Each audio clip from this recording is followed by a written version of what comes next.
Cumprimento a todos com a paz do Senhor Jesus. Que bom ter você de novo aqui conosco para mais uma pré-aula da Escola Dominical. E nesse quarto trimestre, estamos estudando uma revista que tem por tema o governo divino em mãos humanas, a liderança do povo de Deus em 1ª e 2ª Samuel.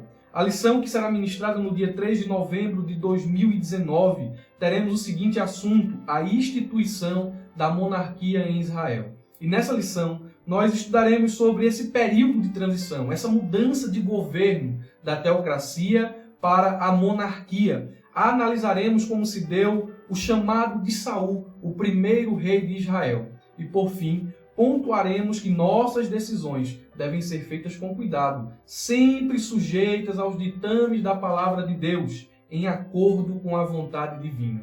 Lhe convido a pegar a sua lição, pegar uma caneta, principalmente a sua Bíblia, e vamos juntos aqui tocar nos principais pontos da nossa aula. Lição de número 5, nosso texto áureo nos diz assim: Então, todos os anciãos de Israel se congregaram e vieram a Samuel a Ramá, e disseram-lhe: Eis que já estás velho, e os teus filhos não andam pelos teus caminhos. Constitui-nos, pois, agora um rei sobre nós, para que ele nos julgue, como tem todas as nações. 1 Samuel, capítulo de número 8, versículo 4 e 5. O nosso texto áureo está nos comunicando que a velhice de Samuel e o mau procedimento de seus filhos tornaram-se uma desculpa para mascarar a incredulidade inserida no pedido dos anciãos de Israel. O próprio Deus, ele interpretou esse pedido. Eles pediram um rei como as demais nações. E Deus explicou a Samuel no versículo 7, parte B, do capítulo 8, dizendo o seguinte: A mim me tem rejeitado para eu não reinar sobre eles. Os israelitas, eles foram influenciados pela cultura das nações vizinhas. Eles tinham essa facilidade de absorver aquilo que não prestava, aquilo que desagradava a Deus. A desconfiança em Deus e na sua capacidade em proteger o seu povo conduziu os líderes israelitas a tomarem uma decisão precipitada e futuramente sofrerem as consequências dessa má escolha.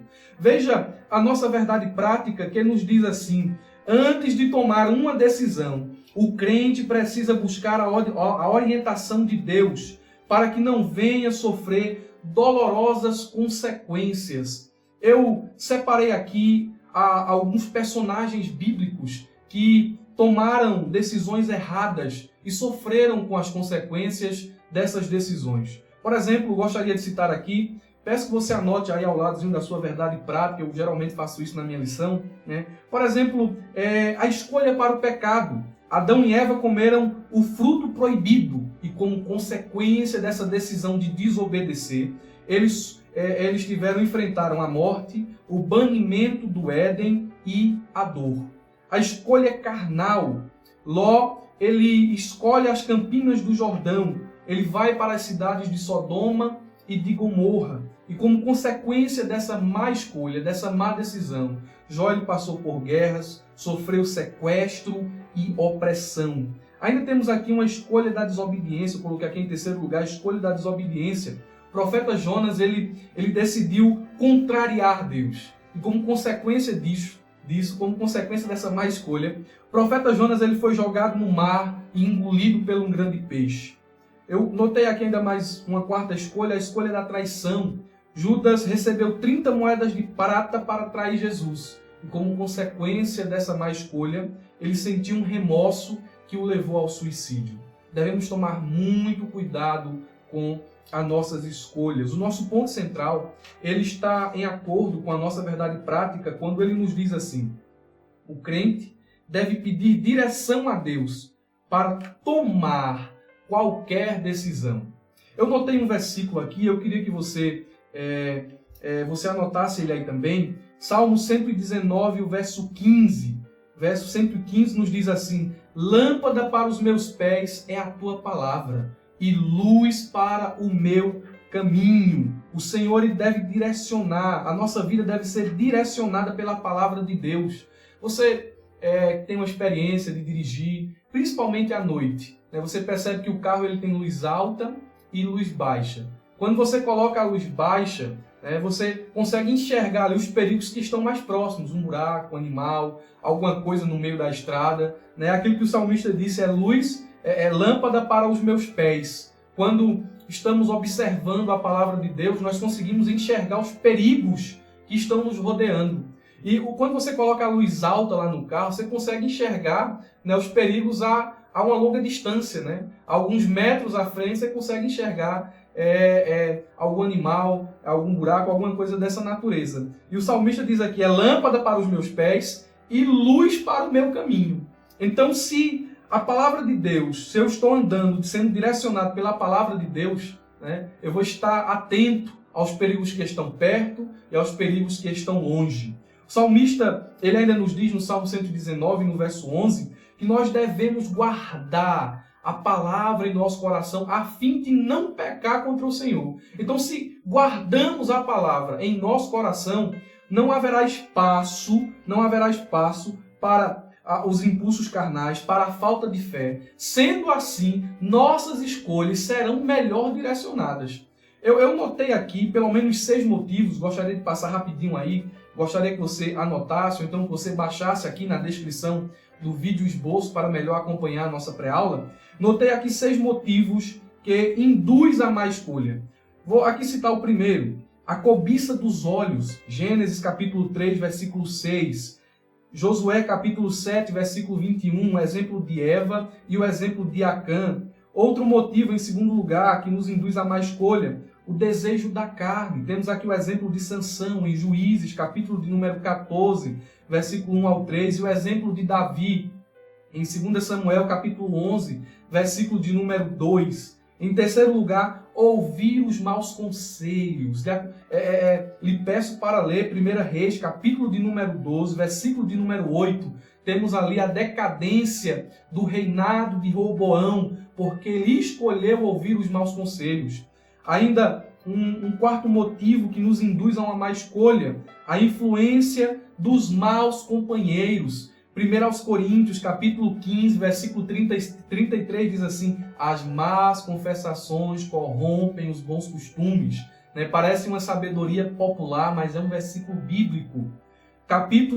Em segundo lugar, temos aqui, em quinto lugar, melhor dizendo, temos aqui olhar somente apenas a aparência. Gênesis capítulo 13, versículo 10, quando Ló olhou apenas a beleza da terra e se dirigiu para Sodoma e Gomorra.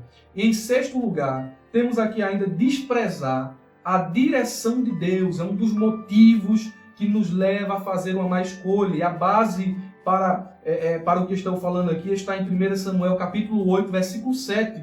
Justamente a escolha da nação de Israel por um rei antes do tempo de Deus. A nossa leitura bíblica em classe está em 1 Samuel, capítulo de número 8, versículo 4 ao 7, e depois temos aqui o capítulo 10, versículo 1 ao versículo 7.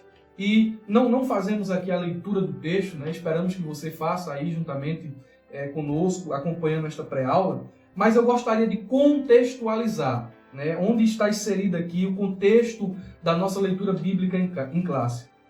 Bem, o próprio autor da lição, eu notei aqui, o próprio autor da lição na revista, ele no ponto 1, ele faz essa contextualização. O autor da lição ele nos diz assim, a Arca da Aliança não estava mais com o povo, havia a ameaça constante dos filisteus, e os filhos de Samuel não andavam mais em seus caminhos. Né? Foram ali algumas coisas que influenciaram os anciãos, os líderes do povo, a tomarem essa decisão de pedir um rei. Então, o nosso contexto aqui, né, eram dias de medo, de insegurança e, sobretudo, de incredulidade. O primeiro ponto da nossa lição nos diz o seguinte, por que a monarquia? Se faz necessário aqui, antes de começarmos aqui o primeiro ponto, fazer algumas definições. Por exemplo, eu queria definir aqui, em primeiro lugar, o que seria teocracia, já que estamos estudando esse período de transição. Teocracia, em termos gerais, significa o governo de Deus. Flávio Joséfo, um escritor do século I, muito conhecido, muito respeitado, né, no meio evangélico, no meio cristão, ele disse que a teocracia era atribuir toda a soberania e autoridade nas mãos de Deus. Então, de uma forma bem simples, bem singela, teocracia significa o governo de Deus. E o pano de fundo da teocracia está visto ali em alguns livros do Pentateuco, no livro de Josué e principalmente no livro de Juízes, onde Deus governava a nação através de líderes que ele designava para conduzir o seu povo em batalhas e para julgar as causas das pessoas.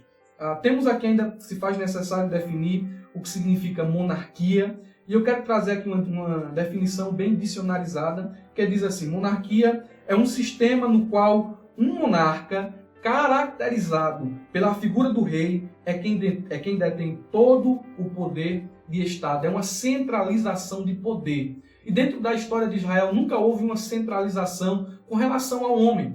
Por exemplo, Moisés ele recebeu uma autoridade profética. Já Josué recebeu uma autoridade militar. Mas nunca o governo estava centralizado na mão de um só homem. Havia uma distribuição. Deus levantava líderes conforme a necessidade do povo e conforme a sua vontade perfeita. Já aqui temos esse pedido, esse momento de transição. O povo não queria mais chefes tribais, mas queria sim um chefe nacional. Isso na figura de um rei. Então, quando olhamos para o nosso primeiro ponto, eu anotei aqui que os capítulos de 8 a 15 de 1 Samuel, eles são dedicados ao surgimento da instituição da monarquia, aquilo que temos tratado aqui. E nesses capítulos, nós também podemos perceber aqui a posição do profeta Samuel. Ora ele concordava com esta ideia, ora ele se mostrava contrário. Temos aqui ainda, nesses capítulos, a escolha de Saul como o primeiro rei de Israel, como também o seu turbulento e incompetente início no cargo. Contudo, quando olhamos para a história de Israel, nós percebemos que não é a primeira vez que a realeza ela é vista como uma possibilidade. No tempo dos juízes, particularmente nos dias de Gideão, cidadãos importantes procuraram Gideão e insistiram que ele nomeasse a si mesmo como soberano sobre todo o povo. E em segundo lugar, eles também, esses cidadãos importantes ali de Israel, eles pediram que Gideão estabelecesse esse governo, um governo hereditário. Você pode conferir isso aí em Juízes, capítulo de número 8, versículo de número 22. Gideão rejeita esse convite do povo. Gideão rejeita essa oferta. Mas percebemos que seu filho Abimeleque, filho de Gideão com uma concubina, apropriou-se de tal posição. Ele reinou por Israel por um curto período de tempo. Ele apropriou-se dessa posição em Siquém, após um ato inacreditável de fratricídio. Ele matou todos os seus irmãos. E ele se apropriou deste cargo, mas esta posição ela acabou sendo muito curta, a duração foi muito curta. Abimeleque ele foi assassinado, encontra-se em Juízes capítulo 9, ele foi queimar o povo ali em uma torre, estava perseguindo o povo, e uma mulher lá de cima derrubou um vaso, a Bíblia diz uma medida de mó, e esse vaso caiu na cabeça de Abimeleque. A Bíblia diz que seu crânio foi rachado e ele pediu ao moço que estava com ele para que o transpassasse com a espada, para ninguém dissesse que uma mulher matou Abimeleque. Então foi um momento ali muito curto onde esse cargo de rei ele foi ocupado na nação de Israel. Mesmo antes disso, na ordenação canônica do texto sagrado e das tradições de Israel, a questão da monarquia ela surge primeiro como parte de uma promessa feita por Deus a respeito de reis que descenderiam de Sara e de Abraão. Gênesis capítulo de número 15, melhor dizendo 17, versículo 6 e o versículo de número 16, Deus comunica ao patriarca que da sua descendência surgiriam reis e nações. No versículo de número 16, essa mesma promessa ela é dita a Sara. E percebemos que no proceder, no caminhar da história, Gênesis 35:11, depois da morte de Débora, Deus comunica, Deus repete essa mesma promessa a Jacó.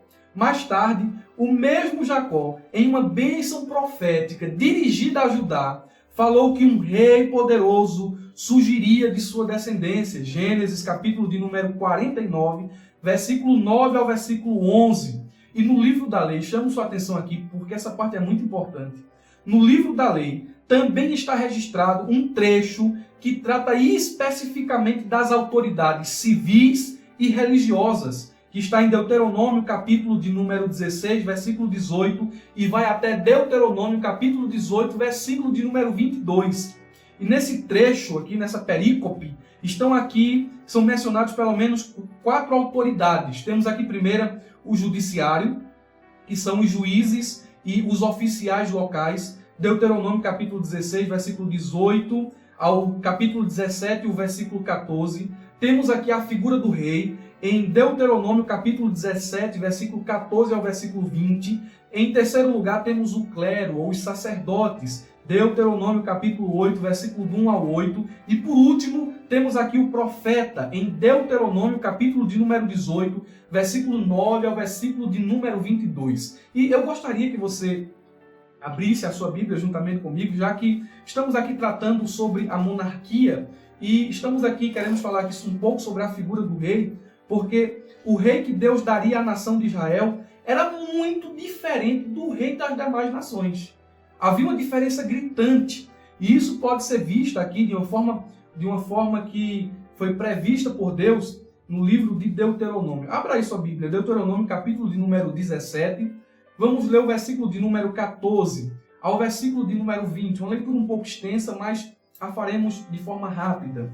Diz assim, versículo 14: Quando entrares na terra que te dá o Senhor teu Deus, e a possuíres, e nela habitares, e disseres: Porei sobre mim um rei, assim como tem todas as nações que estão em redor de mim. Versículo 15 diz assim: Por certo, certamente sobre ti, versículo 15, porá certamente sobre ti como rei, aquele a quem escolheu o Senhor. Não vai ser um rei como as demais nações. Veja aqui que aparece aqui uma oposição, né? Aquele a quem escolheu o Senhor teu Deus dentre os teus irmãos. O rei não poderia ser estrangeiro. Israel não poderia pegar um homem do povo cananeu, um homem dos filisteus, e constituir sobre rei na nação de Israel. Não, o rei tinha que ser dentre os teus irmãos. Versículo de número 16 vai nos dizer aqui algumas coisas que o rei não poderia fazer. Eu acho isso aqui muito interessante. Versículo 16 diz: Porém não multiplicará para si cavalos. Diz respeito ao poder militar.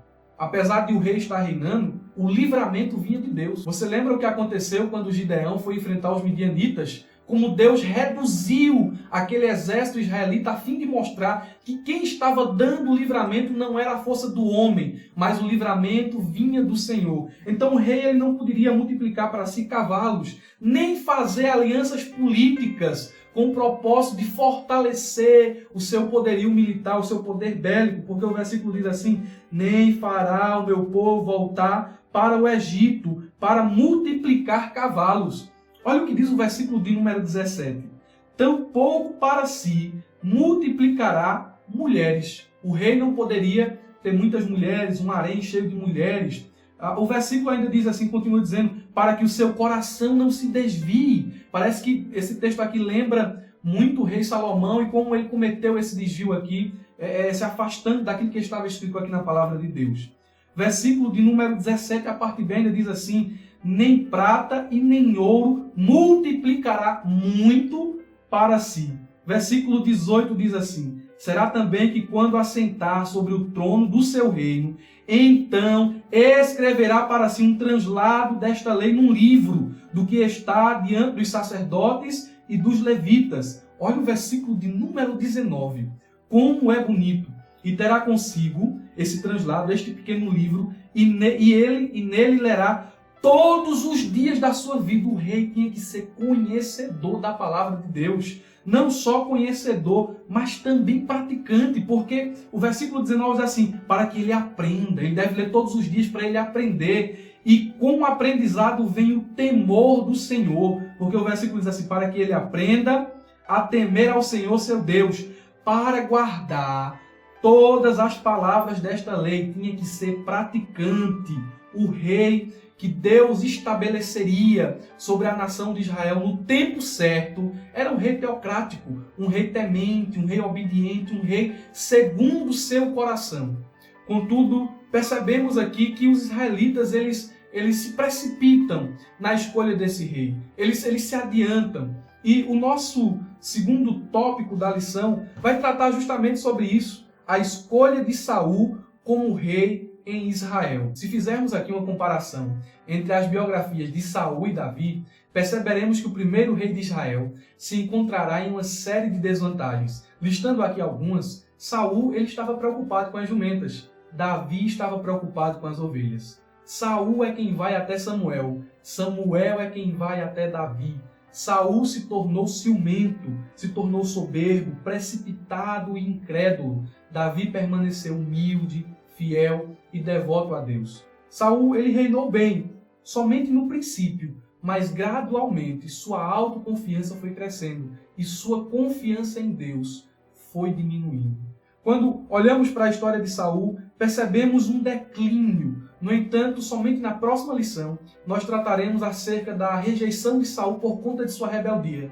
Deste modo, eu queria aqui explicar, tratar com vocês, expor alguns pontos positivos da vida de Saul. Apesar de sua história terminar nos ensinando o que não fazer, o início de sua chamada nos instrui de forma bem positiva. E o primeiro ponto positivo aqui, do início aqui da chamada de Saul, está em 1 Samuel, capítulo de número 9. Abra sua Bíblia aí. 1 Samuel, capítulo de número 9, versículo de número 6. É um ponto positivo da história de Saul. Em primeiro lugar, ele se juntou com pessoas de boa índole. O jovem aqui que ele escolheu para procurar as jumentas de seu pai era um rapaz temente a Deus. Como nós necessitamos de estar sempre rodeados de pessoas de boa índole. Porque quando Saul, melhor dizendo, estava prestes a desistir, prestes a parar, prestes a voltar atrás, aquele jovem disse: olha, estamos passando aqui nessa cidade, bem por aqui, nessas cercanias, mora um homem de Deus. Vamos lá. Como nós necessitamos de pessoas que no momento das crises nos leve até o Senhor, nos traga uma palavra de confiança, uma palavra de orientação, nos leve até o homem de Deus e não nos afaste das coisas espirituais. Um segundo ponto positivo aqui da chamada, do início da história de Saul, é que ele era um jovem obediente aos pais. Está lá em 1 Samuel, capítulo de número 9, versículo de número 3, quando as jumentas de Quis, seu pai, se perderam, Quis deu uma ordem a Saul dizendo: vai procurar as jumentas. E de imediato ele foi. E eu acho bonito que estas coisas contribuíram para que Saul encontrasse o caminho de Deus. Ele saiu de casa para procurar jumentas, mas quando retornou com a promessa de uma coroa. Antes que Saul ele chegasse a ser rei, ele deveria cumprir o itinerário de Deus. Abra sua Bíblia em 1 Samuel, capítulo 10. Vamos aqui observar os versículos do 1 ao 8, que até faz parte da nossa leitura bíblica em classe. Aqui nesses versículos, eu gostaria de trazer ainda alguns pontos positivos ali do início da vida de Saul. Muitas pessoas são chamadas por Deus. Muitas pessoas são escolhidas por Deus. Ser escolhido por Deus, significa dizer ter a preferência de Deus. Que privilégio! Saul tinha a preferência de Deus ali naquele momento. E apesar de ser chamado por Deus, as coisas não acontecem no estalar de dedos. As coisas muitas vezes não acontecem da noite para o dia. Talvez você tenha uma chamada de Deus. Talvez Deus já lhe tenha comunicado algumas coisas acerca do seu futuro. Mas não espere que isso aconteça do dia para a noite. Às vezes é necessário percorrer um caminho.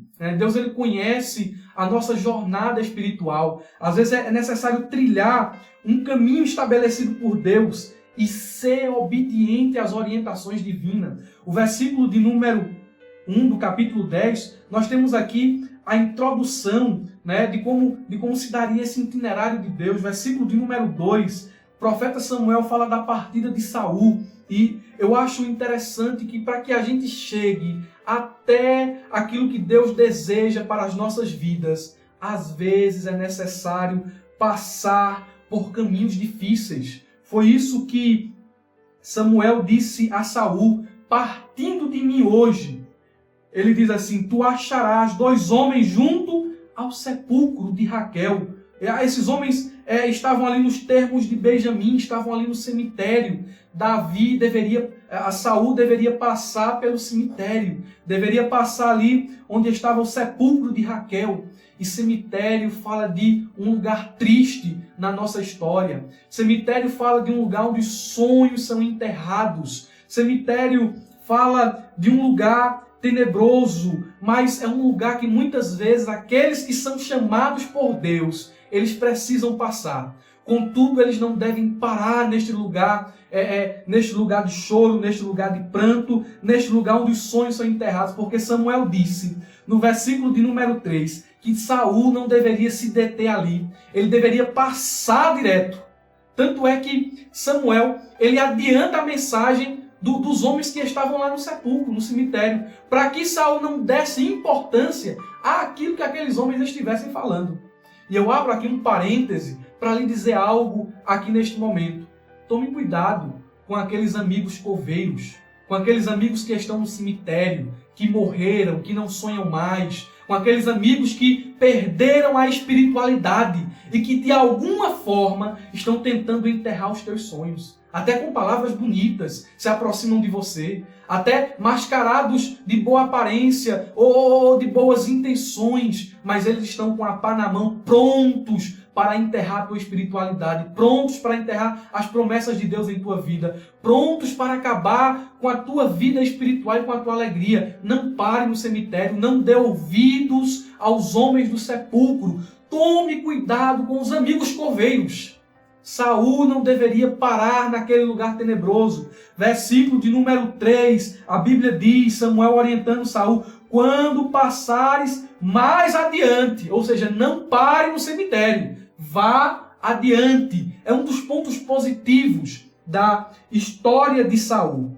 Em quarto lugar aqui, poderia ainda citar que no caminho o jovem Saul receberia auxílio para continuar caminhando. Está em 1 Samuel, capítulo de número 10, versículo 3, parte B, ao versículo de número 5. Na nossa jornada espiritual, Deus ele envia ajudadores para nos orientar em nossa caminhada. Além de enviar esses ajudadores, Deus também nos dá sinais para que a gente entenda, para que a gente possa discernir que esses amigos são enviados do céu. Porque tem muita gente que parece ser amigo, né? Mas na realidade é um inimigo ali que está só espreitando um momento para ver a nossa queda. É uma pessoa falsa, é uma pessoa que não tem caráter, é uma pessoa invejosa, é uma pessoa de uma índole duvidosa. E nós devemos ter cuidado, mas Deus nos dá sinais, né, para sabermos se as pessoas que estão nos rodeando são pessoas enviadas do céu ou pessoas filhas do capeta, enviadas do inferno.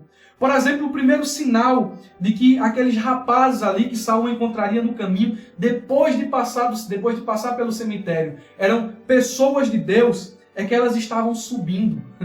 O versículo de número 3, finalzinho dele diz assim, e quando chegares ao carvalho de Tabor, ali te encontrarão 3 homens que vão subindo a Deus a Betel. Quem é amigo está subindo a Deus. Pessoas que devem nos rodear, que devem fazer parte do nosso círculo íntimo de amizade, elas devem estar subindo e não descendo.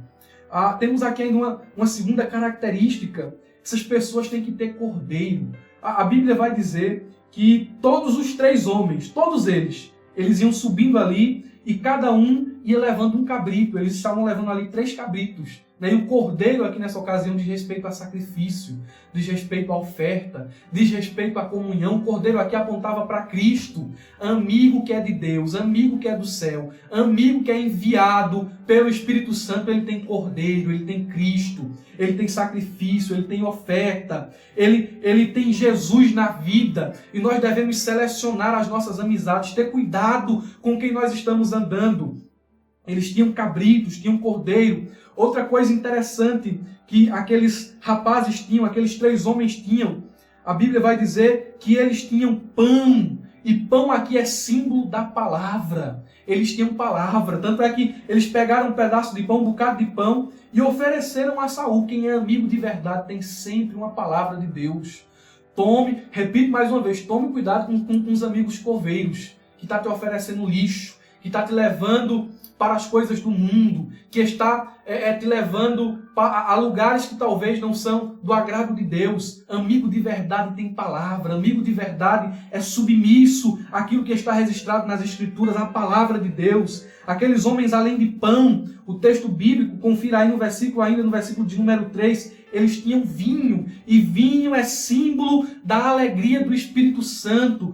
Tome cuidado para não se rodear de pessoas amargas, de pessoas que têm raiz de amargura no coração. Estas pessoas vão envenenar a tua alma. Ande com pessoas que caminham e têm comunhão com o Espírito Santo. Essas pessoas transmitirão paz para a tua alma. Essas pessoas transmitirão palavras de alegria para a tua vida. Esses são alguns sinais positivos da chamada de Saul. O nosso terceiro ponto da lição nos diz assim: o rei que o povo escolheu. Eu acho interessante ressaltar aqui nesse terceiro ponto da lição. Eu não estou aqui lendo a lição, estou trazendo um subsídio, né? Temos aqui o nosso esboço. Digo até mais uma vez, você pode estar baixando aí o nosso esboço no link aí abaixo do nosso vídeo. E eu gostaria aqui de trazer esse subsídio a fim de enriquecer o seu conhecimento. No nosso terceiro ponto da lição, que os israelitas, eles criam erroneamente que a razão de suas derrotas e de suas aflições vinham da incompetência do governo teocrático, quando na realidade o problema era o pecado deles. Sempre que os judeus escolhiam o caminho da desobediência, eles experimentavam as consequências de suas más decisões. Nós os crentes, como povo de Deus, nós devemos ser submissos, devemos ser obedientes, pois nós temos a mente de Cristo. Está escrito lá em 1 Coríntios, capítulo 2, versículo de número 16. O que é ter a mente de Cristo? Ter a mente de Cristo significa conhecer a sua vontade, aceitá-la e ser subordinado a ela. É preciso conhecer a vontade de Deus, é preciso aceitar aquilo que Ele quer. É porque a questão, muitas vezes, as pessoas só acham bom quando Deus dá. Deus dá. Deus está dando, Deus está colocando, Deus está abrindo. Mas quem tem a mente de Cristo, ele é submisso à vontade de Deus, ele aceita quando Deus diz não.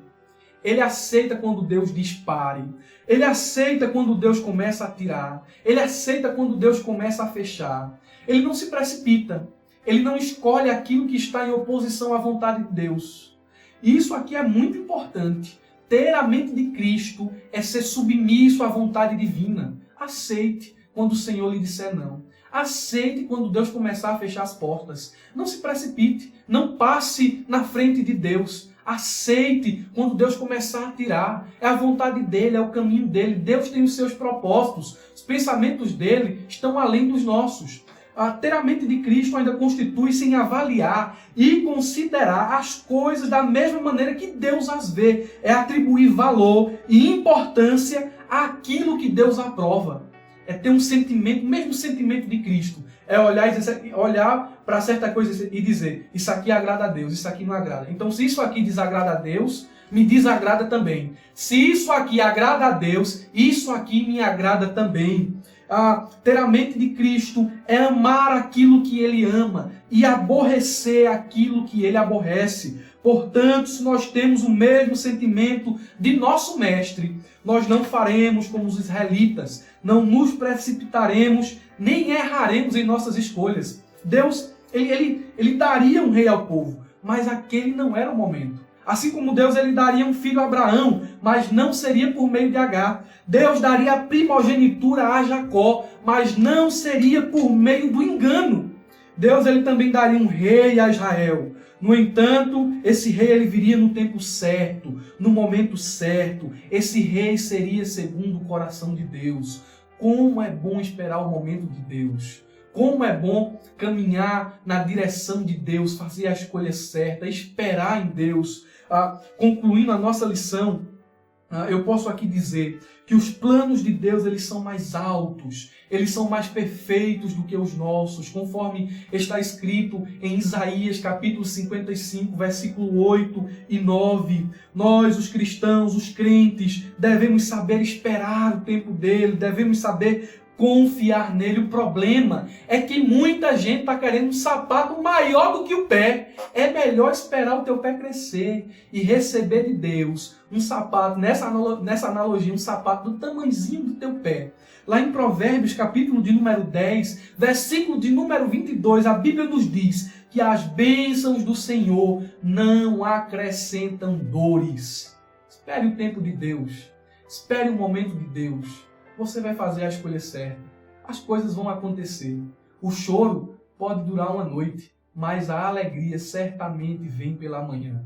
Então, podemos assim concluir a nossa lição tocando nos principais pontos aqui que foram o texto áureo, a verdade prática, a leitura bíblica em classe. Trouxemos aqui um subsídio sobre o primeiro ponto, porque a monarquia, o segundo ponto, a escolha de Saul como rei. Nós falamos aqui sobre os pontos positivos da história de Saul. E em último lugar aqui falamos sobre o rei que o povo escolheu, o problema de se precipitar nas escolhas, de se adiantar, de ir à frente da vontade de Deus. Então, que Deus lhe abençoe se você chegou até aqui. Eu gostaria de lhe pedir também que se inscrevesse em nosso canal, ativasse aí o sininho para receber os vídeos em primeira mão. Isso é muito importante para nós. Deus lhe abençoe e fique na paz do Senhor e Salvador Jesus Cristo. Amém.